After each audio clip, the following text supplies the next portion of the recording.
Depuis le début de notre formation, nous avons commencé à travailler avec les algorithmes. Nous avons vu les variables, nous avons vu les structures conditionnelles, nous avons vu les structures itératives. Nous avons quand même commencé à créer de petites applications, de petits programmes. Mais le problème, c'est que dans la vraie vie, on n'aura pas écrit des programmes comme ça. On aura manipulé des données beaucoup plus grandes, des données beaucoup plus complexes. Supposons que nous voulons par exemple enregistrer la liste de toutes les élèves d'une classe. Avec les données, avec les informations que nous avons actuellement, si nous avons 50 élèves, nous allons donc créer 50 variables pour pouvoir créer voilà, la note de chacune de ces élèves. Donc si nous voulons créer par exemple une personne qui a un nom, prénom, etc. C'est-à-dire nous voulons le faire pour 10 personnes, donc nous devons créer par exemple personne un nom, personne deux noms, etc. etc. Donc c'est vraiment pénible de travailler avec ces données de façon native. Donc on voit déjà là que les variables sont vraiment limitées pour pouvoir manipuler des données beaucoup plus complexes. Donc dans ce cours, dans cette vidéo, nous allons aller beaucoup plus loin avec la manipulation des données et nous allons ici nous intéresser à ce qu'on appelle les structures de données. Alors les structures de données, c'est tout simplement un système qui va nous permettre ici de manipuler les données beaucoup plus facilement. Nous avons plusieurs types de structures de données.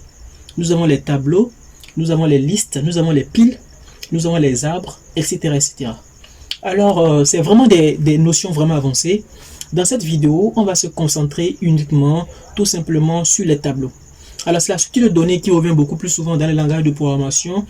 Et c'est beaucoup plus... c'est la structure de données qui est facile aussi à manipuler. Donc, les autres structures de données... on ne va pas en parler dans cette formation parce qu'elle est faite pour débutants. Donc, vous, si vous êtes intéressé, vous pouvez lire les documents à ce sujet. Alors, c'était juste l'introduction. Voilà, les amis, j'espère que vous allez bien. Ici, c'est Jacob Gomez. Je suis formateur et développeur web. Dans cette vidéo, nous allons aussi parler des tableaux en algorithme. Alors, c'est quoi un tableau? À quoi ça sert? Quelle est la problématique derrière? Bon, je l'ai expliqué tout simplement en introduction. Un tableau, c'est tout simplement une structure de données linéaire qui permet de stocker des données de même type. Ok? C'est une structure de données linéaire qui permet de stocker ces données de même type. On verra plus tard, on verra dans le langage de programmation qu'il y a des tableaux qui permettent de stocker plusieurs types de données. On verra ça beaucoup plus tard. Mais comprenez ici que de façon basique, les tableaux, c'est juste une structure de données linéaire, c'est-à-dire c'est linéaire, les unes à la suite des autres. C'est une ligne, ok, qui permet ici de stocker des données de même type. C'est-à-dire, dans un tableau, si on veut stocker la note des élèves, toutes les cases du tableau seront que des nombres, ok. Chacune des valeurs est repérée par un indice indiquant la position de la donnée dans un tableau. C'est-à-dire dans notre tableau, hein, bon, ici il faut comprendre que les tableaux ici, c'est pas comme les tableaux en HTML, bien les tableaux dans un Excel, bien dans un Word. C'est différent. Je ferai un schéma tout à l'heure, vous allez comprendre le mécanisme. Mais comprenez ici tout simplement que un tableau, c'est une structure de données qui va nous permettre ici de pouvoir manipuler les données beaucoup plus complexes. Comme je le disais, si on prend le cas d'une classe, nous avons 50 élèves, stocker la note de 50 élèves, ça sera beaucoup plus compliqué. Donc avec les variables, on est beaucoup plus limité, mais avec les tableaux, on pourra stocker dans un seul élément les 50 éléments. Avant de rentrer dans le vif du sujet, j'aimerais ici vous faire un petit schéma pour qu'on puisse comprendre un peu ici comment cela se passe en interne. Parce que c'est vraiment important de savoir comment les choses se passent en interne pour comprendre la portée ou bien l'importance des choses. Et là, quand on sera face à des difficultés, de savoir comment s'en sortir. Hop. Donc déjà ici, comment les variables fonctionnent. Une variable, au fait, ici, la donnée, quand vous créez une variable ici, la donnée est stockée. Ok, la donnée est stockée où? Mais comment ça se passe? On va essayer de l'expliquer ici. Quand vous créez une variable, le système d'exploitation demande ici à la mémoire RAM, tiens, pour ce programme, je veux au fait un espace dans la mémoire. Dans la mémoire RAM, il y a un truc comme ça, ok, avec des barrettes. Nous avons plusieurs éléments comme ça, des cases comme ça. C'est comme des tiroirs, hein. La mémoire RAM, c'est comme des tiroirs. Nous avons des adresses. Ok. Donc, lorsque nous voulons créer une variable, qu'est-ce qui se passe? On dit système d'exploitation demande à la RAM de me réserver un espace dans la mémoire dans lequel je pourrais stocker une valeur. Supposons que je vais stocker la valeur 5, donc la RAM le système d'exploitation va voir ici dans la RAM quels sont les emplacements qui sont libres. Et s'il trouve un emplacement, il va stocker dans cet emplacement-là la valeur 5. La valeur 5 sera une adresse donnée. Ok, on va pas vraiment rentrer dans les détails, mais comprenez ça comme ça. Donc du coup, à cette adresse-là, on a par exemple la valeur 5. Le problème, c'est qu'à une adresse, on peut que stocker une et une seule valeur. Donc, on ne peut pas stocker, par exemple, la liste des élèves dans cette case, puisque une case ne correspond qu'à une et une seule valeur. Tout simplement. Même si on fait de l'affectation, la valeur sera écrasée au profit de la nouvelle valeur qui sera, par exemple, 6 ou bien 7. Donc, comment les tableaux fonctionnent? Donc, les tableaux, c'est tout simplement contigu. Ok, c'est voilà, c'est des espaces contigus en mémoire. C'est-à-dire, lorsque je vais par exemple enregistrer la liste de 3 élèves ou bien 4 élèves. Donc ici, le premier élève, supposons qu'ils sont excellents, il a par exemple la note 16, le second, il a la note 15. Bon, je dessine très mal. Le dernier, il a la note 17. Et puis, bon, voilà, il y a un qui a peut-être moins travaillé, hein, il a 11. Donc ici, un tableau ici va constituer tout simplement ici une liste contiguë en mémoire. C'est-à-dire les éléments vont se suivre les unes à la suite des autres en mémoire. Donc c'est ça qui va constituer ici ce qu'on appelle un tableau. Et le tableau ici toutes les données au fait de ce tableau seront du même type. Bon, on verra en JavaScript que bon, c'est pas forcément ça, hein. Bon, il y a des données de types différentes, mais de façon logique, bon, pas de façon logique, de façon normale, voilà comment il faut comprendre les tableaux. Donc, de façon, comme je le disais, je récapitule, les variables ici permettent ici comment ça se passe, c'est que je vais créer une variable, je demande au système d'exploitation, s'il te plaît, trouve-moi de l'espace dans la mémoire RAM, il me trouve de l'espace, ok. Mais si je veux stocker les données beaucoup plus complexes, par exemple comme des tableaux, là je demande ici au système d'exploitation, en fonction de la taille de mon tableau. Si je veux un tableau de 50 éléments, il va chercher dans la mémoire 50 éléments, quoi. Ok, il va essayer de les mettre ensemble de façon contiguë, tout simplement. Donc voilà ici de façon représentative, de façon caricaturale, les tableaux. Maintenant les tableaux là, de façon pratique, comment ça fonctionne? Donc c'est un peu comme des variables, hein. Donc on peut créer ici un tableau et lui affecter des valeurs, ok, affecter des valeurs. Et comme je le disais ici, chacune des valeurs est repérée par un indice, c'est-à-dire ici nous avons un indice. Donc lorsque j'ai un tableau par exemple comme ceci, de façon représentative, c'est comme ça on les représente. Hop et hop, je mets par exemple ici 7, 8, 3, 1 encore, 2, 12 et puis 33. Donc ici nous avons ce qu'on appelle les indices. Ici nous avons ici les indices. Et les indices commencent à partir de 0. Donc on a l'indice 1, l'indice 0, l'indice 0, l'indice 1, l'indice 2, l'indice 3, l'indice 4, l'indice 5, l'indice 6. Donc, les indices ici nous permettent d'avoir un accès direct à notre variable. Supposons que nous voulons la valeur 2. Pour avoir la valeur 2, donc on fera par exemple ici, notre tableau s'appelle tab. On aura ici tab. Dans notre tab, on aura ici un tab de l'indice, ici 4.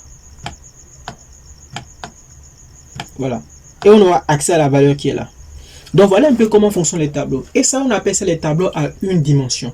Donc on a les tableaux à 2 dimensions, à 3 dimensions, à 1 dimension. Ben, pour les besoins de ce cours, on va juste travailler les tableaux à une dimension. Ok. Donc voilà, les tableaux, c'est une liste, c'est une suite contiguë en mémoire. Voilà, c'est une structure de données qui va ici nous permettre de stocker les données de même type. Et ces données, voilà, voilà comment c'est matérialisé, voilà comment c'est représenté. Pour avoir accès à une donnée, il faut connaître l'indice de la donnée, tout simplement. Et les indices, souvent, pour les tableaux, ça commence à partir de 0. Maintenant, on peut créer un tableau comme on peut créer une variable, c'est pratiquement la même chose, on verra la syntaxe tout à l'heure. Et on peut faire ce qu'on appelle des opérations sur le tableau. C'est-à-dire, on peut ici faire des recherches dans un tableau, on peut modifier un élément dans un tableau, c'est-à-dire on peut ici modifier un élément dans un tableau, on peut rajouter un élément à la fin d'un tableau ou au début d'un tableau, on peut rajouter un élément ici au milieu d'un tableau, on peut faire ce qu'on appelle la fusion On peut faire ce qu'on appelle la fusion des éléments dans un tableau. C'est-à-dire on peut fusionner des éléments dans un tableau. On peut trier un tableau. Ok, on peut trier un tableau. On peut éclater ici un tableau. C'est-à-dire on peut avoir un tableau comme ça et l'éclater en deux, en trois. Alors on peut éclater un tableau. Donc il y a plusieurs opérations qu'on peut faire sur un tableau. Comme je le disais, c'est vraiment des notions vraiment avancées. Pour les besoins de secours, on va juste faire ce qu'on appelle de façon simple. On va juste créer ici un tableau, remplir notre tableau, lire les données de notre tableau. Donc c'est tout. Donc on va pas vraiment aller très très loin. À vous de chercher des exercices ou bien de lire des trucs supplémentaires qui vont vous permettre, voilà, d'aller beaucoup plus loin. C'est pas vraiment compliqué. Mais ce cours, c'est vraiment basique. On va pas vraiment aller plus loin. Maintenant, si vous voulez quand même qu'on en parle, dites-le en commentaire. Je ferai des vidéos supplémentaires par rapport à ça. Donc, je veux quand même que cette formation algorithmique ne soit pas vraiment un calvaire. Parce que pour commencer à travailler avec le JavaScript, avec des langages de programmation, avec les trucs web, il faudrait quand même avoir le minimum. Et le minimum, c'est ça que je suis en train de vous donner dans cette vidéo. Le minimum ici, c'est de savoir au moins c'est quoi un tableau, comment créer un tableau, comment lire en fait les données d'un tableau, comment avoir accès à un élément dans un tableau. Donc c'est ça qui est en fait minimal et c'est ce que je vais vous donner tout simplement. Alors sans plus tarder, la partie théorie est déjà passée. On va rentrer dans le code et voir un peu de façon pratique comment fonctionne ce système de tableau. Donc hop, j'ai oublié de fermer mon éditeur. Bon, je le ferme pour ne pas que vous voyez ce qui était là. Ok, donc j'ouvre.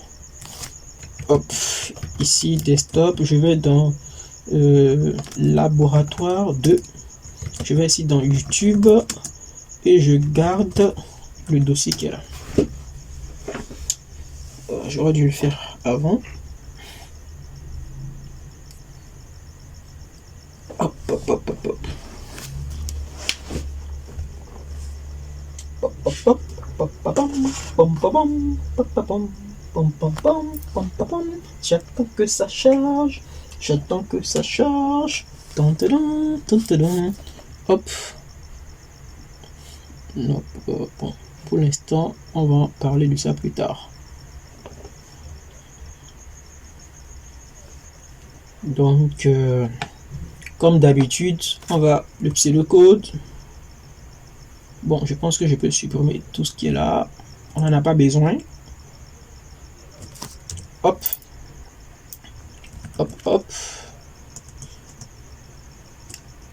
hop. Donc, je écris ici un tableau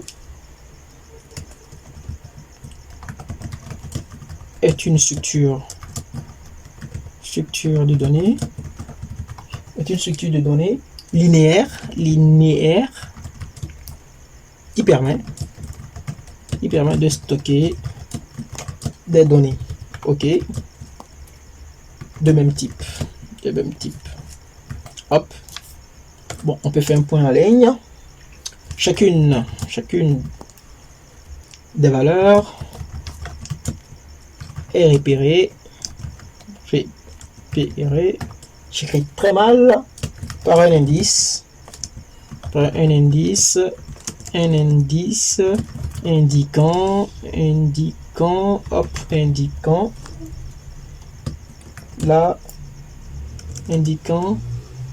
indiquant la position de la donnée dans le tableau. C'est important de préciser dans le tableau parce que les indices ici permettent ici d'indiquer la position de la donnée dans le tableau, comme je l'ai vu, comme nous l'avons montré ici dans ce schéma. Donc le 4 ici, ça correspond à cet élément. Donc voilà. NB, la position, l'indice, mais la position, l'indice commence toujours pas 0. Il faut commencer par s'habituer à ça. Ça commence toujours pas 0. Donc la syntaxe, là encore on va beaucoup discuter, mais je vais vous donner quand même la syntaxe. En fait, on travaille avec l'arbre, donc on est dans VS Code, donc je vous donne quand même un truc assez large. Les algorithmes, c'est pas vraiment standardisé, hein, voilà, chacun l'écrit comme il veut, mais il y a quand même des standards dans les livres et tout, il y a une façon d'écrire, mais comme on n'a pas les logiciels pour pouvoir retranscrire exactement ces trucs là, donc je vais vous donner quand même quelque chose que je trouve naturel. qu'on voit souvent dans le langage de programmation.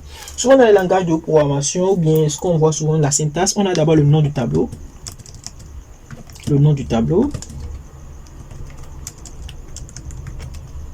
Le nom du tableau. Dans d'autres langages, vous verrez le type. D'abord, le nom du tableau. On a le type, d'abord, on a le nom. On a le nom du tableau. Puis après, nous avons un crochet. Et puis nous avons le crochet pour dire aussi tableau. Nous avons ici la taille. La taille initiale du tableau. Ok, la taille initiale du tableau. Et puis il y a un 2 points pour le type de données. Comme je le dis, le plus important c'est de comprendre le principe. Ça par exemple, ça peut changer en JavaScript par exemple, ça ne sera pas comme ça qu'on va déclarer les tableaux. En TypeScript, ça sera différent. En Gassé, ça sera différent. Mais il est quand même important de savoir que, voilà, les tableaux, on a quand même le nom, un crochet, tout simplement. Et puis le type de données. Mais comme je le disais, dans d'autres langages, ce n'est pas les données de même type, comme on l'a vu ici, mais de façon générale, quand on prend un tableau, quand on prend les langages de bas niveau, c'est toujours des données de même type. Mais c'est en JavaScript comme en Python, voilà, c'est le langage de haut niveau, ils ont essayé de diluer un peu les choses pour pouvoir faciliter la programmation. Donc voilà un peu ici un tableau. Donc un exemple de tableau, donc je vais mettre ici par exemple tab ou bien note élève, note. Donc j'aurai ici 50 notes. Ok, donc j'aurai un tableau ici de 50 colonnes. Oui, 50 colonnes. Et type de données, je mettrai ici nombre. Et il faut commencer maintenant par remplir le tableau. Donc pour remplir un tableau, il faut tout simplement mettre une note. Je mets l'indice que je veux, 0. Et puis je fais comme ceci. Je mets la valeur. Le premier élève a 15 ou 12. Le second, note, 0, 1. Et puis il a 13 ou bien là, il a 16. Le troisième, note. Ici. Et puis il a la note 9. Bon, supposons qu'il n'a pas travaillé. Et puis bon, voilà. Le 49e. Le 48e plutôt. Pour dire le 49e parce que l'indice est 0. Donc lui là, il par exemple 1, 17. Et puis le dernier, qui est le 49. Parce que quand on met ici 50, pour savoir le dernier élément, donc ça fait donc 50 moins 1. Ok, donc ça fait 49. Donc le dernier élément ici sera 49. Ok, donc ici on aura donc 49 pour le dernier élément. L'indice 49, donc on aura ici par exemple, il a ici un 14. Maintenant, vous convenez avec moi que c'est vraiment barbant si on a 100 éléments de pouvoir se taper tout ça. Donc c'est là que les boucles vont nous aider vraiment. Donc ici les boucles ici vont nous aider à pouvoir rapidement charger un tableau. Parce que quand on crée un tableau de base, il est vide. Donc il faut pouvoir charger le tableau. Donc les boucles ici vont nous permettre de charger le tableau beaucoup plus simplement. Donc ici, on a ce qu'on appelle un algorithme de chargement de tableau. Et en l'occurrence, pour écrire cet algorithme-là, on va utiliser la boucle for, la boucle pour. Donc on mettrait ici par exemple la syntaxe pour i qui est égal à 0, par exemple, i qui est inférieur à la taille du tableau, à la taille, et ici, i égale à i plus 1. Donc on va incrémenter de 1. C'est-à-dire au début on aura l'indice 0. Alors, ou bien faire, bon, bon ça c'est pas important de toute façon. Donc ici, on va charger le tableau. Donc on va d'abord demander, ok, afficher,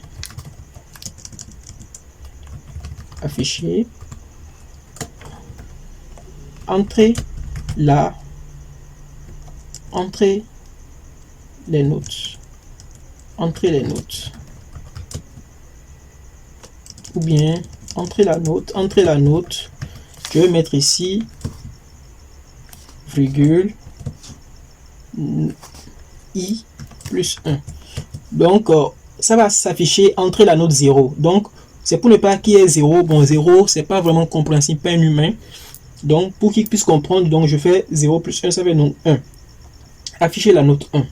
Donc après avoir affiché la note 1, donc je vais faire ici un saisir de table de I, tout simplement.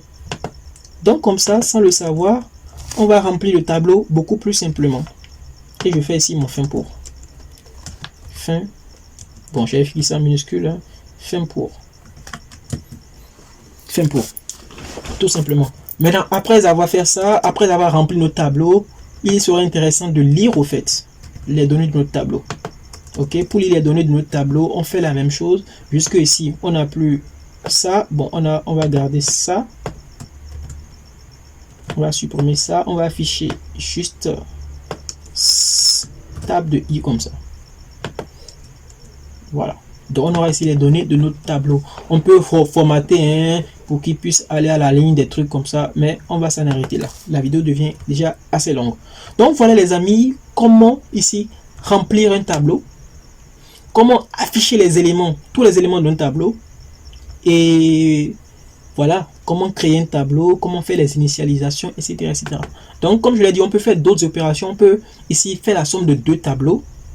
On peut faire l'association de deux tableaux, on peut connaître la moyenne d'un tableau, on peut fusionner deux tableaux, on peut éclater deux tableaux, on peut trier deux tableaux, on peut faire pas mal d'opérations sur les tableaux, on peut rechercher un élément dans un tableau. Donc les tableaux, vraiment, c'est un truc vraiment à maîtriser. Mais pour les besoins de cette vidéo, on va vraiment aller simplement. Donc, faites des exercices supplémentaires, entraînez-vous et tout. Cela va beaucoup vous aider. Ce qui est sûr, je ferai une vidéo en JavaScript où je vais beaucoup plus parler des tableaux. On fera beaucoup d'exercices, tout simplement. Voilà. Donc, comme d'habitude, pour voir de façon réelle ce que nous sommes en train de dire, donc on va essayer de créer ici, on va essayer aller en JavaScript pour qu'on puisse voir de façon visuelle tout ce que j'avais dit depuis le début. Donc ici, donc je vais créer mon tableau. Donc je fais ici un const tab. Ça c'est relatif à JavaScript. Donc je mets ici note. OK.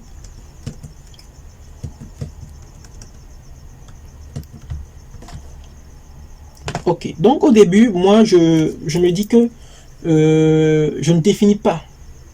OK, je ne définis pas d'éléments. Parce que je ne définis pas d'éléments, je laisse ça comme ça, après je vais rajouter. Mais là encore, le JavaScript n'est pas le meilleur langage pour vraiment illustrer l'exemple que j'ai mis là. Parce que la JavaScript là, c'est pas forcément des tableaux, c'est un peu un mélange de d'autres structures, comment dire, d'autres structures de données. Mais pour être le plus proche possible, je vais tout simplement charger mon tableau. Je vais juste, parce que l'ajout ici, ça sera un peu différent. OK, l'ajout sera vraiment différent. OK, bon, ou bien essayons pour voir. Je ne sais pas ce que ça va donner. Je vais essayer d'être beaucoup plus fidèle à ce que j'ai écrit. Donc je fais ici une boucle for. OK, dans ma boucle for, malheureusement ici il me demande la taille de mon tableau, et la taille de mon tableau ici, moi je vais mettre ici 50. Non, c'est trop pour remplir. Je vais mettre ici 10. Bon, 5 plutôt. OK. OK, donc ici au lieu de hero, je mets note. Note de index. C'est bon. Bon, je mets peut-être i pour que vous puissiez vous retrouver. Hein. Voilà. Tac, tac, tac. Voilà.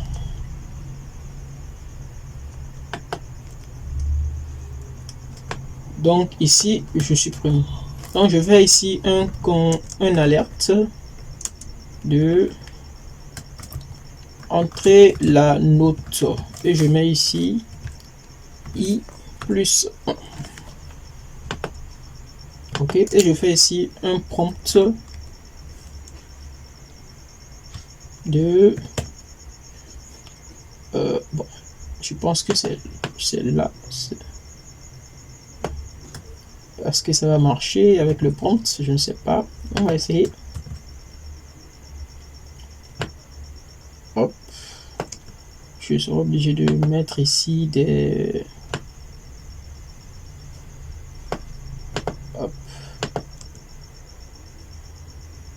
OK.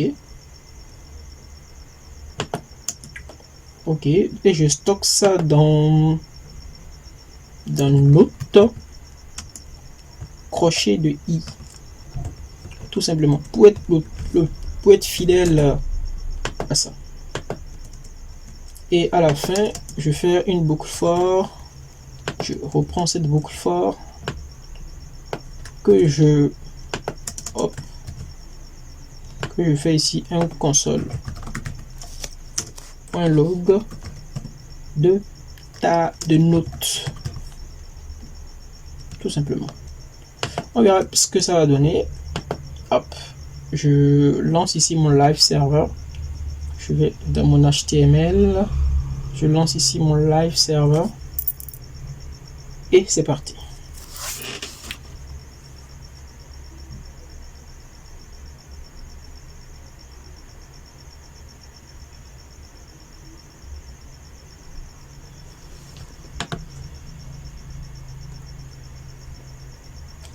Bon, je me doutais quand même que ça n'allait pas fonctionner comme ça, ou bien j'ai mal écrit quelque chose. Une compte index, ok, le index, il dit qu'il ne connaît pas l'index. J'ai dû tricher quelque part. Effectivement, c'est le i. Voilà.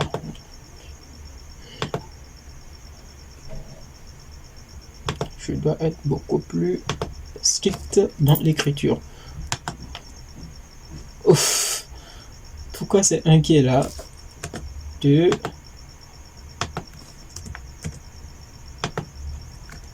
Bon, il n'a pas vraiment fait ce que je voulais, mais bon. Hop. Donc, on a, voilà mon tableau. Voilà.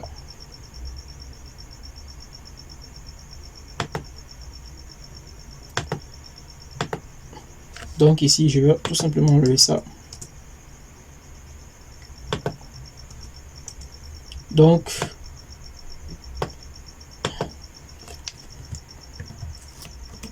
voilà. Ici, il affichait déjà tous les éléments. Donc, je vais afficher les éléments une par une. Tout simplement ici. Ouais, c'est le JavaScript qui est comme ça. Ça fait que, bon, je saute beaucoup d'étapes sans le savoir. Sinon, en réalité, en faisant juste le note, j'ai dit accès directement au truc. Mais si vous ne travaillez pas en langage C, c'est pas possible, quoi. Vous devez lire chaque élément. Excusez-moi. Donc, voilà. Donc, j'essaie d'être le plus proche possible de l'exemple de base. Comme quoi, avec les...